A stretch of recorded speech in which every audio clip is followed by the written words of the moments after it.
बिस्मिल्लाहिर्रहमानिर्रहीम। अस्सलाम वालेकुम friends, welcome back to my channel. I hope आप सब लोग खैरियत से होंगे, ठीक ठाक होंगे। फ्रेंड्स, आज हम बनाएंगे skin lightening face mask special for freckles. जी फ्रेंड्स, फ्रैकल्स को रिमूव करने के लिए आज हम मास्क बना रहे हैं। आप इस मास्क को एक दिन छोड़कर एक दिन यूज़ कीजिएगा। इससे आपकी जो फ्रैकल्स हैं वो तेज़ी के साथ लाइट होंगे और आहिस्ता आहिस्ता बिल्कुल रिमूव हो जाएंगे। फ्रेंड्स, बहुत ही सिंपल वे है इस मास्क को बनाने का, हर कोई इसको इजीली बना सकता है।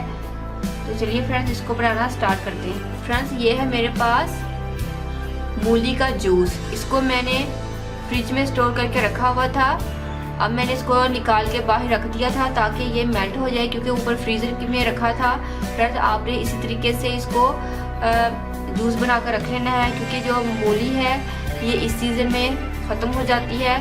तो आपने इस तरीके से इसको बना के रख लेना है ताकि आप अपने फ्रैकल्स को इजीली रिमूव कर सकें और इस मास्क को इजीली बना सकें। फ्रेंड्स, जो मूली है ये आपके कलर की ब्लीच करती है, आपके स्किन टोन को लाइट कर देती है। क्योंकि फ्रेंड्स, जो मूली है इसकी मैंने आपको एक ब्लीच भी बनाना बताई थी, क्योंकि मूली ये झाइयों को तेज़ी के साथ काट देता है। फ्रेंड्स, मैंने 2 चम्मच ऐड कर दिया है मूली का जूस। जो रिमेनिंग है इसको मैं दोबारा से फ्रीजर में रख दूँगी। फ्रेंड्स, नेक्स्ट है मेरे पास लेमन जूस। अगर आपको लेमन सूट नहीं करता तो आपने 1 चम्मच ही डालना है। अगर आपको सूट करता है तो आप इसके 2 चम्मच डाल लीजिएगा। और फ्रेंड्स, आपको चाहिए कॉफ़ी पाउडर 1 चम्मच। मैंने फाइन कॉफ़ी पाउडर यूज़ किया है। कॉफ़ी पाउडर ये भी स्किन को वाइट करने में बहुत ज़्यादा हेल्पफुल है, स्किन टोन को लाइट करेगी, फेस को बहुत ज़्यादा ब्राइट करेगी। तो फ्रेंड्स, देखिए आपका फ्रैकल रिमूवर मास्क या टोनर रेडी है।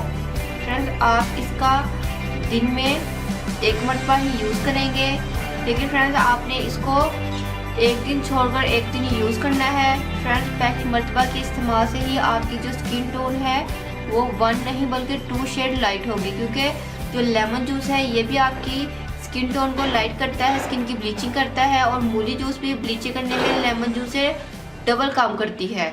तो फ्रेंड्स, आपकी एक नहीं बल्कि 2 शेड्स आपकी जो फ्रैकल्स हैं, नोज़ फ्रैकल जो होते हैं वो लाइट होंगे, क्योंकि जो नोज़ फ्रैकल्स होते हैं वो जल्दी लाइट नहीं होते बनिस्बत आपके बाकी फेस के। तो फ्रेंड्स, वो भी आपके लाइट हो जाएंगे। तो फ्रेंड्स, आपने इसको एक दिन छोड़कर एक दिन यूज़ करना है। अगर आपकी स्किन बहुत ज़्यादा सेंसिटिव है तो आप इसको ट्वाइस अ वीक यूज़ कर लीजिएगा। और अगर आपको ये सूट करता है, कोई इरिटेशन वगैरह नहीं होती, तो आप इसको एक दिन छोड़कर एक दिन भी यूज़ कर सकते हैं। सो फ्रेंड्स, कोई भी रेमेडी, ख्वाह वो ऑर्गेनिक हो या वो मेडिकेटेड हो, कोई भी चीज़ हो, फ्रेंड्स उसको लगाने से पहले आप उसका पैच टेस्ट कर लीजिए, ताकि फ्रेंड्स आपको पता चल जाए कि आपको क्या सूट कर रहा है और क्या नहीं। फ्रेंड्स, हर किसी की स्किन एक जैसी नहीं होती, कुछ लोगों को कोई चीज़ सूट करती है और किसी को कुछ सूट करता है। तो फ्रेंड्स, आप अपनी एयर ड्रॉप के पीछे पैच टेस्ट वाली जगह होती है, तो आपने वहाँ पर पैच टेस्ट करना है अपना।